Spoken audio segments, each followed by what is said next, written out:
Hey everyone, I have for you today for your viewing pleasure a 1942 dated English BREN light machine gun. This was the primary weapon used by the Commonwealth forces back in World War II. The BREN, which was usually called the BREN gun, was a series of light machine guns adopted in Britain in the 1930s, and it was used in various roles up until 1991.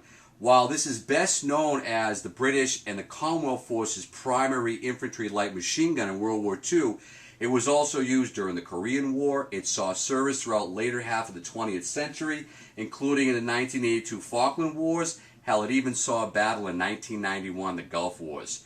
Although this one here is fitted with a bipod, it was also used on a tripod for defensive. They used that during the bombing of Britain before the Allies actually started to invade Europe.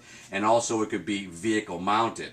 The BREN was a modified version of the Czech design light machine gun, the VZ-26, which the British actually officially adopted this in the 1930s after testing it.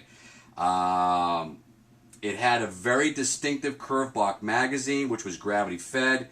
It had the conical flash hider suppressor up front, quick change barrel, and it was a very, very, very effective and efficient machine gun. I mean, it definitely carried its weight.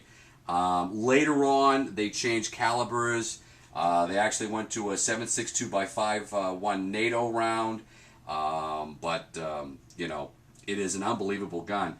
This particular firearm was also, like I said, it was used by the Commonwealth forces. So anyone under the British regime at that time, whether it be Canada, Australia, India, and all the rest of the Commonwealth forces, fired a .303 Brit round, same as the Enfield. Now the U.S., what they had was the M1 Garand, which shot a .30-06. Their BAR shot the same round. So ammunition was plentiful.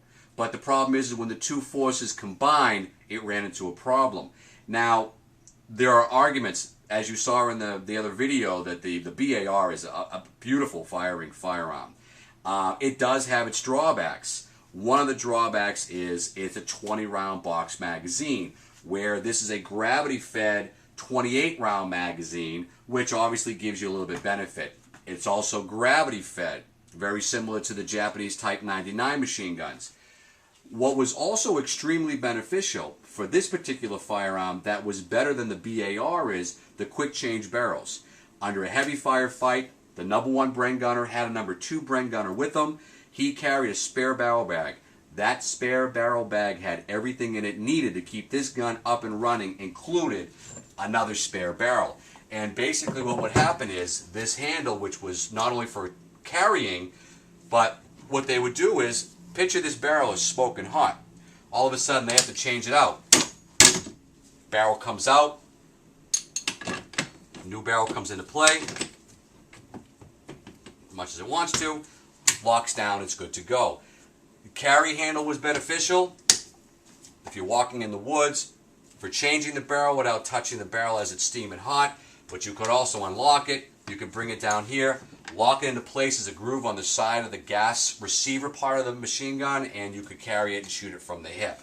But this gun here, it was, I've fired, tons of rounds through it. As you see in the video, we've used this as the Black Watch in our reenacting group. It's a semi-automatic conversion. It's roughly, if you got a pre-band version of this, it's going to be about $19,000. The version that you're seeing here is roughly around $3,000, give or take, depending on how the market is treating it. Masterpiece Arms, I forget the name of the company that does this one. Historic Arms out of Franklin, Georgia. This is number 24. Side charging handle, two versions, the Mark I version and the Mark II versions. There was some barrel design changes. There was a sight change between the Mark I and the Mark II. The charging handle changed also. So it's really great. So what we're going to do real quickly, so I don't eat up too much time, is after the shoot, I get lucky enough to break this down and clean it. So first off, it's clear, nothing in it. Let's release the tension on the spring. It has a push pin located here in the back. Basically, very similar to an AR design. Pull the push pin out. Trigger mechanism, comes completely out.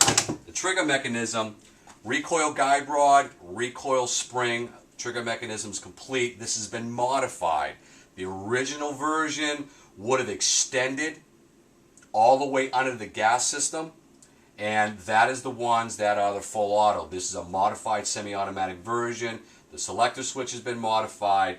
Also, one of the other changes between the Mark I and the Mark II is the Mark I had a high hump on it, which gave it a little bit easier for the cheek rest.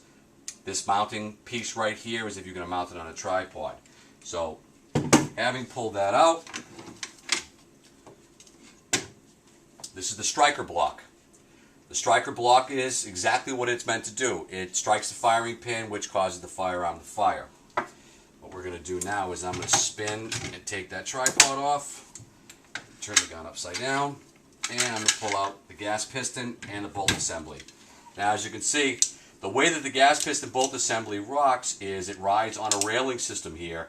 This is also been slightly modified from a from a full automatic version. It's not as simple as you'd think. There's a lot of reconstruction for this particular gun.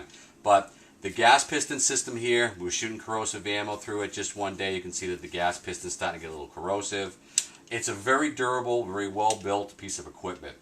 And you can still find parts and accessories for this if you want. If you happen to own a BREN, they're out there. But keep in mind, if you have a semi-automatic version, there's going to have to be slight modifications. There's modifications on the firing pin itself. There's modifications on the trigger mechanism, and we'll turn it upside down here. And this also has a really unique cover plate here, and the cover plate basically protects the gas piston system, and it rides with the gun. So the gas system chamber here is also well protected and cleaned off. So I'm not going to bore you with me cleaning this thing and throwing it back together again. So what I'm going to do is I'm going to go clean it, and then we'll get back into an assembly, and then we're done with a clean gun.